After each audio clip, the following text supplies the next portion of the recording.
Hello again, Mike Brown here. We're going to talk a little bit about notes receivable. So what distinguishes, what are some of the elements that would characterize what we call a notes receivable? Well, first off, it's a written promise to pay. Oftentimes that's manifested by a promissory note. That's distinguishable from accounts receivable, which is an oral promise to pay. Second, they can be either current or long-term, depending on what the terms of that note are. And then finally, they're measured at their present value. So what does that mean in this context? Well, it says there's going to be interest collected over the life of this note, and presumably some kind of interest recognition, but it hasn't been earned yet. And there may also be various finance charges that are being applied that haven't been earned yet. Those are going to be deducted from the face amount, much like a discount is recorded from the face amount of a bond. And then we're going to earn those items over time. So we will earn that interest over time. So another way to think of it is, at least if we're just dealing with interest, is the face value minus the unearned interest equals its present value. Okay. Now, if the note itself does not have an interest rate, well, then we're going to need to impute a market rate of interest. But it's a simple philosophy. No one borrows money for nothing. And so we're going to need to recognize a cost of that. And that's the interest we're going to recognize. So when we talked about accounts receivable, and we mentioned some of the things you can do with the receivable other than just collecting it or writing it off, we said you could sell it. And somewhere in the accounting universe, someone said, well, if we're going to sell an account receivable, we can't call that selling. We need to give it a special name. We called it factoring. Well, apparently that same person raised their hand when we said, what if we sell a note receivable? Can't we sell that too? And I said, well, sure you can, but yeah, we can't call that selling either, and I don't want to call it factoring. Let's call it discounting, which is an odd choice, but that's what they call it. And interestingly enough, it has the exact same question that factoring does. Is it with recourse or without recourse? Meaning, once you sell or get rid of that note receivable, does the buyer of the note have any recourse against you if that should arise? All right, so let's talk about with recourse first. With recourse means there's still a potential liability attached to this, right? Yes, I have sold the note receivable. Yes, I've received payment, but there is the chance that whoever I sold it to will be able to come after me later for some amount of money. It's effectively a contingent liability. That contingent liability ultimately would then resolve whenever the note I sold them becomes due, right? Either they're going to get paid or not. So what we do is we report on the balance sheet a corresponding contra account, meaning that they've been discounted, but it remains on our books, right? So the idea here is we would still show the note receivable, but we would also show this note receivable discounted. That's one way to do it. Or, alternatively, you could take the note receivable off and instead you would disclose a contingent liability in the footnotes.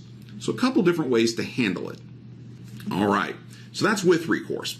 Let's talk about without recourse. And when we're talking without recourse, it basically says the risk of any loss if the borrower of this note were to default, that risk has now transferred to the buyer of the note. In other words, the original holder of the note bears no further liabilities. There is no contingency on top of it. When this occurs, it is a sale outright, and therefore it should be removed from the balance sheet of the holder. It would now show up, therefore, on the balance sheet of the buyer. But the calculation for discounting is often a little bit different. There's some interesting attributes, and so I think it'd be helpful if we walk through an example. In this problem, what I want to highlight first are there's two things we're trying to accomplish. One, we want to figure out how much is the bank, and oftentimes banks are the ones that may buy a note under this arrangement. They would discount the note. So one is, well, what's the bank going to give me? What am I going to get paid in this transaction? And the second is, what do I, as the original holder, get to recognize as interest income? All right, so let's take some of the key facts from this problem. Let's talk about the original note first. It was a $40,000 promissory note, had an original 90-day period. It went from September 30th to December 30th, and it has an interest rate of 12%. Now the bank came along and said, okay, a month in, so it's now Halloween. So 1 month out of the 3 has elapsed. And they say, okay, we'll buy that note from you, but we want it discounted at 15%. So what does that even mean? Okay, so when we deal with discounting, we're going to use a 4-step calculation. And by completing the 4 steps, we will answer both requirements this question laid out for us. Step 1, we need to compute the maturity value, which you can think of as what's the total amount that this loan will eventually generate to whoever's holding it. Second, what's the discount? Basically, how much off of that amount does the bank want? Third, we can use that discount to figure out what the bank's going to actually pay me, the payoff amount, which answers one of the requirements. And then once we know the payoff amount, we'll be able to figure out how much interest do we get to recognize as the original holder. And that's the other requirement. Okay, so let's start with maturity value. The face value is part of that. That's the easy part. That's $40,000. But we also need to figure out what is the total interest over the life of the note. Well, it's a $40,000 note, and it pays 12% interest. I love 12% because there's 12 months in a year. So it's 1% per month. So this is a 3-month note, so that would be 3% of $40,000, $1,200. So the total maturity value, basically if you held that note from beginning to end, you would receive in total $41,200. Enter the bank. The bank says, that's nice. You need to pay us. And we want a 15% discount. So what does that mean? Well, they're saying of that $41,200 maturity value, we want 15% for as long as you're having us hold the note. In this case, that's 2 months out of 12. So it's 15% times 2 over 12 times 41,200. It works out to 1,030. That's the amount off of the maturity value, which brings us to the bank payoff. We take the maturity value of 41,200 and subtract 1,030. We're left with $40,170, and that is what the bank will pay us for the note. So that's the first part. The second requirement brings us to the final step, which is what interest income or potentially interest expense do I need to recognize? Well, what's the face value of the note? $40,000. How much did I get paid for the note? $40,170. That difference is $170. That's my income. So you can get a sense here of what the bank is making on the transaction, right? If the bank didn't want to make any money, but it's a bank, they want to, but if they didn't, then you would expect that we would get 1 month of interest, $400, and they would get 2 months of interest, $800. That's not what happened. They get $1,030. We get $170. That difference is really representing the bank protecting itself for the risk.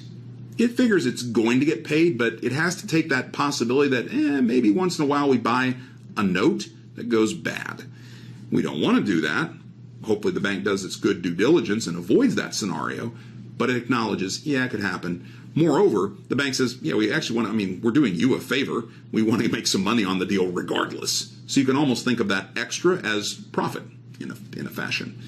But that gives us the answer to both questions. What's the payoff? $40,170. What's the amount of interest income that the original holder gets to recognize? Is just $170. All right, one last thing we have to discuss. What if a note is discounted and subsequently it's dishonored? Well, in that case, we're talking about with recourse. So it's been dishonored. And so the holder, the original holder says, uh-oh, because the bank comes knocking on our door saying, hey, they dishonored the note. You need to take it back. So here's the steps. And we're going to have 3 steps, and I'm going to explain this with a journal entry. Okay, so the first piece, the contingent liability. Remember the contingent liability?